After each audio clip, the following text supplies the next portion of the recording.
જય માતાજી, જય દ્વારકાધીશ, જય મેડીમાં. કેમ છો યુટ્યુબ ફેમિલી? આજે જવાનું છે, ટાઇટલ જોઈને તો તમને ખબર પડી જ ગઈ હશે. તો આપણી ગાડી નીકળી ગઈ છે મેથળા જવા માટે. તો હાલો તમે બધાય પણ મેથળા દાદાના દર્શન કરવા. તો હાલો ગાડી થઈ ગઈ રેડી, ગામમાં પૂગીને આવી ગઈ એક દુકાન. તો ના ઊભા રહી ગયા, સોડા પીધી અને પૂગી ગયા બારાના જંગલમાં. કેવો મસ્ત મજાનો નજારો છે. અમને તો બીક લાગતી પણ દાદાની દયા હોય પછી શું ઘટે મારા વાલા. તો પૂગી ગયા ઘડીક વારમાં દાદાએ અને દર્શન કરી લીધા. અને તમે પણ દર્શન કરી લો.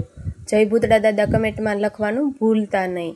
અને હા મિત્રો, અહીંયા કેનર પણ લગાડેલું છે દાદાનું. તો અમારથી થતી જે ઓલી કરી મદદ, તો તમે પણ આવો, મોજ માણો. અને આ દેખાડો કરવાનો કોઈ ઓલું નથી મિત્રો. તો મારો મતલબ એ જ છે કે કેનર છે એટલે તમે આવો અને આપણીથી જે થાય એ સેવા કરીએ. અને દાદાએથી દર્શન કર્યા અને પાછા પણ વળી ગયા ઘરે જવા માટે. તો હાલો ફાઇનલી જય ભૂતળા દાદા લખી દેજો અને થોડા ઘણા પણ ફોટા પાડી લીધા. અને હા, નવા હોય તો શેર સબસ્ક્રાઈબ કરવાનું ભૂલતા નહીં.